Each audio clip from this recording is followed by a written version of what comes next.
Welcome students to the Lightroom classes. Here we are with a new question of topic area related to circles. इस chapter के अंदर हम देख रहे हैं कि किस तरह से हम सेक्टर्स के एरिया निकालते हैं और कैसे हम वर्ड प्रॉब्लम्स को डील करेंगे। आइए समझते हैं कि यहाँ पे हमें एक वर्ड प्रॉब्लम दी गई है। यहाँ पे आप लोग इसकी फिगर भी देख रहे हैं।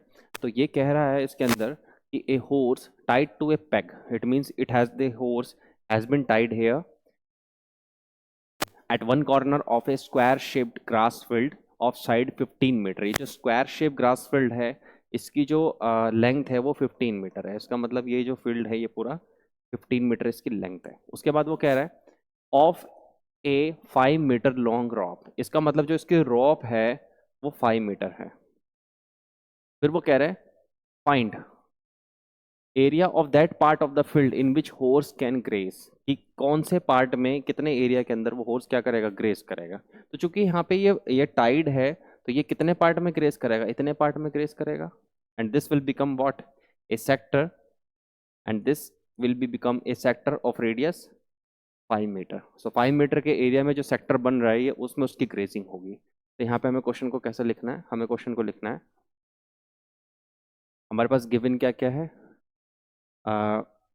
the rope length वो कितनी है, 5 meter. Now square shape field, square shape हमारे पास फील्ड है तो एवरी एंगल, कितना एंगल होगा इसका, 90 डिग्री होगा। हमें पता है स्क्वायर के जो सारे एंगल होते हैं वो कितने होते हैं, 90 डिग्री होता है। तो यहाँ पे 90 डिग्री एंगल है। रोप की लेंथ कितनी है, 5 meter. Now area of grazing of horse will be equal to area of sector, theta कितना है उसका, 90 डिग्री। जो सेक्टर यहाँ पे बन रहा है हमें उसका क्या करना है, हमें उसका एरिया फाइंड करना है। तो अब हम देखते हैं कैसे। और एरिया ऑफ सेक्टर किसके इक्वल होगा, theta by 360 into pi R square, जो भी सर्कुलर शेप में बन रहा है उस पर। तो this theta is equal to 90 by 360 into pi की वैल्यू 22/7 और रेडियस कितना, 5 स्क्वायर। यहाँ पे हम इसको फर्दर सॉल्व करते हैं। ये यहाँ से कितना हो जाएगा, 4, and this 4 2 11, so it will become 11 into 5 square 25 upon 7 into 2 14, और फर्दर सॉल्व करने पे आएगा 19.6 मीटर स्क्वायर। इतना एरिया वो ग्रेस करेगा जब उसकी रोप 5 मीटर है। पहला पार्ट हो गया, this was the first part. Second part अब हम देखते हैं वो क्या कह रहा है। वो कह रहा था increase in the grazing area of the rope व 10 meter long instead of 5 meter. अब हम देखते हैं कैसे। अगर उसकी रॉप, जैसे इसने क्वेश्चन में कहा इंक्रीज इन द ग्रेजिंग है, कितना एरिया इंक्रीज होगा ग्रेजिंग में, कि जब उसकी रॉप जो है वो 10 मीटर लॉन्ग होती है इंस्टीड ऑफ 5 मीटर। मान लीजिए कि उसकी रॉप 10 मीटर लॉन्ग होती है, यानी कि यहाँ से मान लीजिए 10 मीटर लॉन्ग है, ओके। और 10 मीटर लॉन्ग में यहाँ पे आप देख रहे हैं कि जब ये 10 मीटर लॉन्ग होगी तो कितना एरिया इंक्रीज होगा, इतना एरिया ग्रेजिंग का इंक्रीज होगा। इसका मतलब हमें करना क्या है, जो नया सेक्टर फॉर्म होगा उस सेक्टर में से जो स्मॉल सेक्टर जो हमने पहले फाइंड किया उसके एरिया को क्या करना है, माइनस करना है। तभी हमें जो यहाँ पे इंक्रीज हुआ है वो एरिया मिलेगा। तो now second part, rope length how much, that is equal to 10 meter. तो एरिया ऑफ ग्रेजिंग हमें पहले ही पता है, एरिया ऑफ ग्रेजिंग किसके इक्वल है, एरिया ऑफ सेक्टर। पर इस बार भी थीटा कितना है, 90 degree. The only difference is the radius.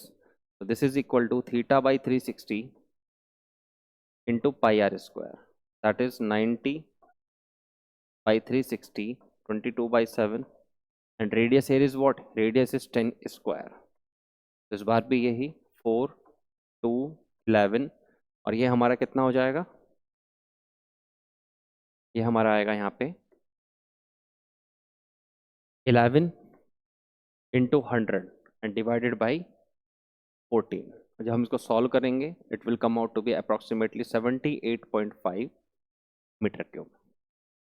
तो ये हमारा जो एरिया आया है ये इस पूरे सेक्टर का एरिया आया है। अब इसमें से जितना इंक्रीज है, इसका मतलब इंक्रीज कितनी होगी जब 5 से 10 पे जाएगा, तो इंक्रीज क्या होगा, पूरे सेक्टर के एरिया में से हम माइनस कर देंगे जो हमारा ये पुराना सेक्टर है इसका एरिया। तो इंक्रीज हम लिखेंगे यहाँ पे, तो इंक्रीज इन ग्रेजिंग एरिया